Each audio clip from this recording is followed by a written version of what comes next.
حسبي ربي جل الله ما في قلبي غير الله نور محمد صلى الله لا إله إلا الله. بسم اللہ الرحمن الرحیم. الحمد للہ رب العالمین والعاقبۃ للمتقین والصلاة والسلام علی سید الانبیاء وخاتم المرسلین وعلی آلہ واصحابہ اجمعین. اما بعد. بخاری شریف جلد نمبر 1 صفحہ نمبر 318 کتاب المساقات میں امام بخاری علیہ الرحمہ نے باب باندھا ہے، باب فضل سقی الماء، پانی پلانے کی فضیلت. اس باب میں حضرت ابو ہریرہ رضی اللہ تعالی عنہ سے مروی ہے ان رسول اللہ صلی اللہ تعالی علیہ وآلہ وسلم قال بینما رجل یمشی فاشتد علیہ العطش. زمانہ گزشتہ میں، ماضی کے زمانہ میں گزری ہوئی قوموں میں ایک آدمی تھا جو سفر کر رہا تھا، اور سفر کے دوران اس پر پیاس غالب آئی. راستے میں ایک کنواں تھا، فنزل بئرا فشرب منہا، وہ کنویں میں اترا اور پانی پیا، پانی پی کر پھر کنویں میں اوپر چڑھ آیا. بعض کنویں ایسے ہوتے ہیں کہ جن میں سیڑھی وغیرہ لگی ہوتی ہے، کنویں میں اترنے کا انتظام ہوتا ہے. بعض کنویں ایسے ہوتے ہیں جن میں اترنے کا انتظام نہیں ہوتا، تو وہاں ڈول اور رسی وغیرہ ہوتی ہے، وہ اس کے ذریعے پانی نکال لیتے ہیں. تو اس کنویں میں نیچے اترا اور اتر کر اس نے پانی پیا، پانی پی کر باہر نکل آیا. ثم خرج، جب وہ باہر نکلا فاذا ہوا بکلب یلہث یأکل الثرى من العطش. ثرا کہتے ہیں پانی کے ساتھ بھیگی ہوئی گیلی مٹی کو. جب وہ اس کنویں سے باہر نکلا تو اس نے وہاں ایک کتا دیکھا جو پیاس کی شدت کی وجہ سے ہانپ رہا تھا، اور کنویں کے اطراف میں کنویں کے پانی سے جو مٹی بھیگی ہوئی تھی اس مٹی کو چاٹ رہا تھا تاکہ اس سے کچھ نمی جو ہے وہ حاصل ہو سکے. فقال لقد بلغ هذا مثل الذي بلغ بی. اس بندے نے دل میں سوچا کہ اس کتے کو بھی پیاس کی وجہ سے وہی تکلیف ہو رہی ہے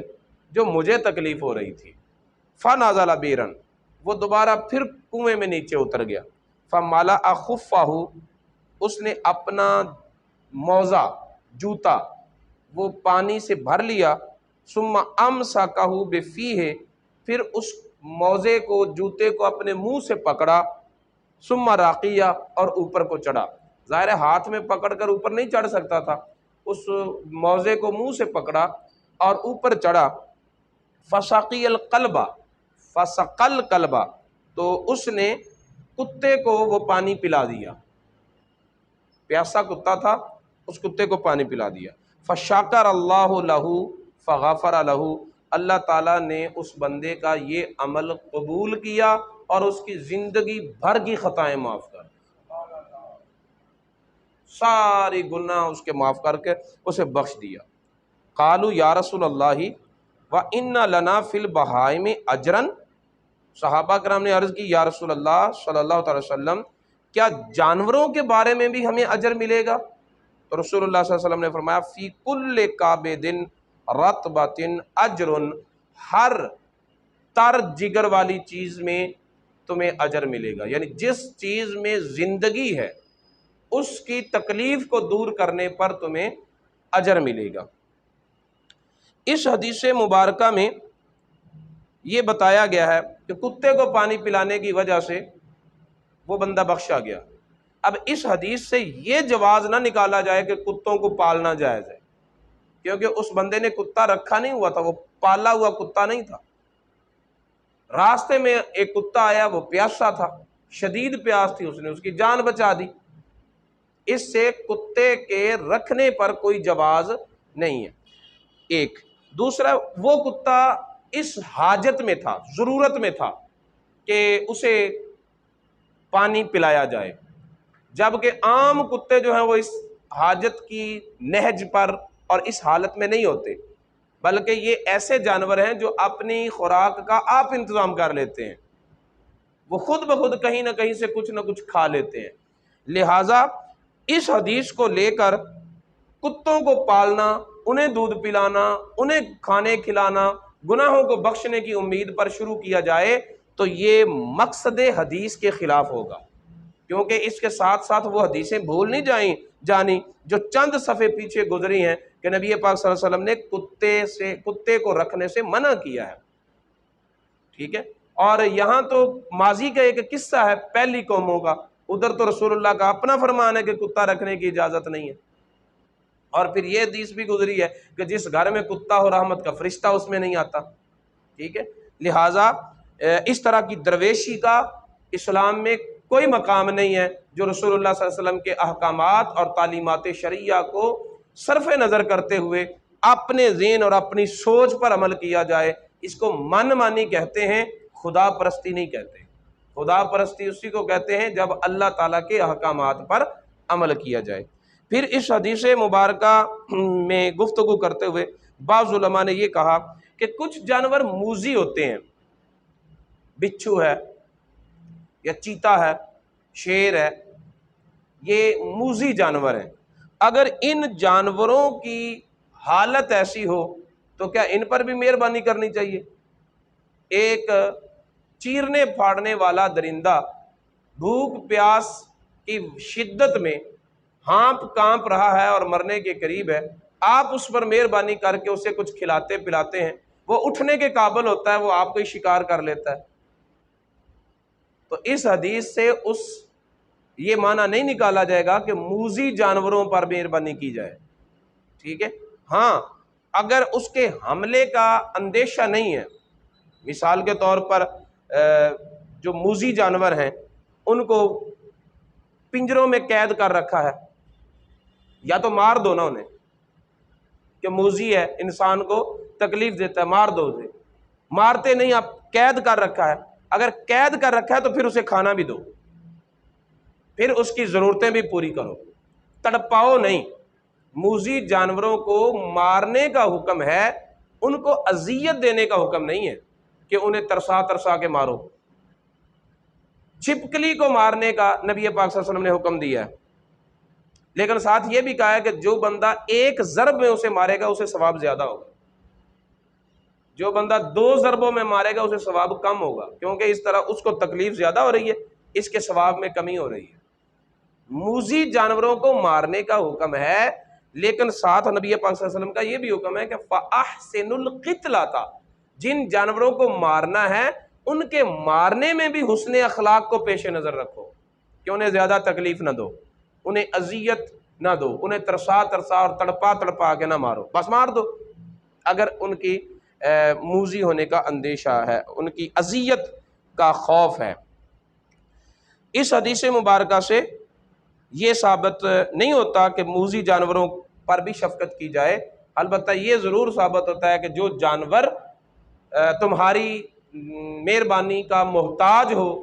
اور اس سے تمہیں اذیت جو ہے اس کا اندیشہ نہ ہو تو پھر اس پر مہربانی کر دینی چاہیے، اور اگر اللہ رب العزت کی رضا مطلوب ہوگی تو یہ چھوٹی چھوٹی نیکیاں بخشش کا ذریعہ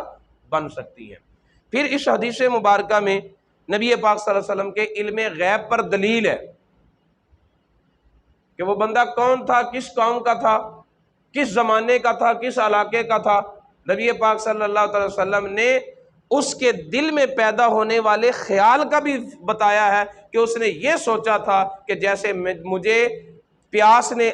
تکلیف دی تھی اسی طرح یہ کتا بھی تکلیف میں ہے۔ پھر وہ کنویں میں اترا، پانی نکالنے کی پوری کیفیت نبی پاک صلی اللہ علیہ وسلم نے بیان کی، جوتے میں پانی بھرا، جوتے کو منہ میں پکڑا، پھر وہ اپنے ہاتھوں اوپر چڑھتا ہوا باہر نکلا، جس سے یہ پتہ چلتا ہے اللہ تعالیٰ کی عطا سے رسول اللہ صلی اللہ علیہ وسلم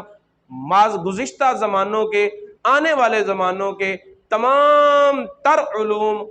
کلی اور جزئی سارے علوم سے باخبر ہیں اللہ کی عطا سے، اور پوری تفصیل کے ساتھ نبی پاک صلی اللہ علیہ وسلم جملہ افراد کے احوال کو جانتے ہیں پہلی امتیں جو رسول اللہ صلی اللہ علیہ وسلم کا کلمہ نہیں پڑھا، انہوں نے اپنے اپنے نبیوں کا کلمہ پڑھا، میرا نبی ان کے احوال سے باخبر ہے، تو جن امتیوں نے کلمہ ہی رسول پاک کا پڑھا ہے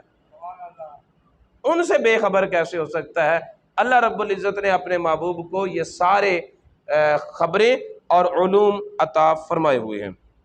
اس کے ساتھ ہی دوسری حدیث ہے، حضرت اسما بنت ابی بکر رضی اللہ تعالیٰ عنہ روایت فرماتی ہیں کہ ان نبی صلی اللہ علیہ وسلم صلی صلاۃ الکسوف، نبی پاک صلی اللہ علیہ وسلم نے نماز کسوف ادا فرمائی، قال دنت من النار، نماز ادا فرمانے کے بعد فرمایا کہ آگ میرے سامنے کی گئی، اتنا قریب کی گئی، قلت اے ربی وانا معاہم، میں نے کہا اے رب اس آگ کو تو نے اتنا میرے قریب کر دیا، یعنی دوزخ کے سارے مناظر جو ہیں وہ رسول اللہ صلی اللہ علیہ وسلم کو دکھائے گئے۔ فرمایا نبی پاک صلی اللہ علیہ وسلم سے فَإِذَا امْرَأَةٌ حَسِبْتُ أَنَّهُ قَالَ تَخْدِشُهَا هِرَّةٌ، میں نے دوزخ میں ایک عورت دیکھی جس کو ایک بلی نوچ رہی تھی، ایک بلی اس عورت کو نوچ رہی تھی، اسے سزا دے رہی تھی، اذیت دے رہی تھی، تنگ کر رہی تھی۔ قال ما شأن هذه، نبی پاک صلی اللہ علیہ وسلم نے فرمایا کہ اس عورت کو یہ بلی کیوں نوچ رہی ہے؟ تو فرشتوں نے بتایا، قالو، انہوں نے بتایا، حبستها حتی ماتت جوعا، اس عورت نے اس بلی کو قید رکھا، نہ تو اسے کھلا چھوڑا کہ وہ اپنی غذا آپ تلاش کر لے، نہ کچھ کھانے کو دیا، تو اس طرح بھوک میں تڑپا تڑپا کے بلی کو مارا، بلی تو مر گئی لیکن اب اس عورت کو اس کا حساب دینا پڑ رہا ہے۔ تو ایک بلی کو اذیت دینے کی وجہ سے اس عورت کو یہ سزا دی گئی۔ موذی جانور مار دے انہیں، لیکن اس طرح کسی جانور کو تکلیف نہ دے، اسے باندھ لیں، بھوکا پیاسا تڑپائیں نہ، اسے آزاد چھوڑیں، اور اگر اسے آزاد نہیں چھوڑتے، اسے پنجرے میں رکھتے ہیں، تو پھر اس کے کھانے کا، پینے کا، ضروریات کا خیال رکھیں، یہ تمہاری ذمہ داری ہے۔ اسی طرح اس کے ساتھ ہی اگلی حدیث ہے، وہ حضرت عبداللہ بن عمر رضی اللہ تعالیٰ عنہ سے مروی ہے، رسول اللہ صلی اللہ علیہ وسلم نے فرمایا عذبت امرأۃ فی ہرۃ، ایک عورت کو بلی کی وجہ سے عذاب دیا گیا، حبستھا، اس نے عورت نے بلی کو قید کر لیا، حتی ماتت جوعا، یہاں تک کہ وہ بلی جو تھی وہ بھوک کی وجہ سے مر گئی، فدخلت فیہا النار، تو اس بلی کی وجہ سے وہ عورت آگ میں داخل ہو گئی۔ فقال واللہ اعلم، یہ راوی کہتا ہے کہ اللہ تعالیٰ زیادہ بہتر جانتا ہے کہ نبی پاک صلی اللہ علیہ وسلم نے یہ بھی کہا تھا کہ اللہ تعالیٰ نے اس عورت سے کہا لا انت اطعمتیہا ولا سقیتیہا حین حبستیہا ولا انت ارسلتیہا فاکلت من حشاش الارض، تو نے اس کو کھانے کو نہیں دیا، اسے پینے کو نہیں دیا جب اپنے پاس قید رکھا، یا اور نہ ہی اس کو آزاد چھوڑا کہ وہ اپنی روزی آپ تلاش کر لیتی، اور زمین کے جو بھی حشرات تھے، کیڑے مکوڑے تھے، وہ کھا کے اپنا پیٹ بھر لیتی، نہ اسے تو نے آزاد چھوڑا، نہ تو نے اس کو کھانے پینے کا دیا، اس وجہ سے اسے عذاب دیا گیا۔ تو اس لیے ہمیں ان احوال کا، ان امور کا خیال رکھنا چاہیے۔ اور قابل توجہ بات یہ ہے، کتے پیاسے کو پانی پلانے کا اگر اتنا اجر ہے، انسانوں کو پانی پلانے کا کتنا اجر ہوگا؟ بلیوں پر ظلم کرنے کی اگر اتنی سزا ہے، انسانوں پر ظلم کرنے کی سزا کتنی ہوگی؟ اگر جانوروں کے بارے میں حساب کتاب اتنا سخت ہے تو پھر انسانوں، پھر مسلمانوں، پھر نبی پاک صلی اللہ علیہ وسلم کے امتیوں کے معاملہ میں حساب کتاب کا معاملہ کیا ہوگا؟ اس مقام پر یہ بات بھی میں آپ سے ضرور شیئر کرنا چاہوں گا کہ حضرت خواجہ نظام الدین محبوب الہی رحمۃ اللہ علیہ، آپ نے دلی شہر میں داخل ہونے والے جتنے راستے تھے، سارے راستوں پر میلوں تک پانی کے مٹکے بھروا کے روزانہ رکھتے تھے، اور آپ نے اپنے مریدوں کی یہ ڈیوٹی لگائی ہوئی تھی، ان کی کسی کی ڈیوٹی اس راستے پر ہے، کسی کی دوسرے راستے پر ہے، کسی کی تیسرے راستے پر ہے، کہ یہ جو مٹکے رکھے ہوئے نا راستے میں، ان میں پانی ختم نہیں ہونا چاہیے،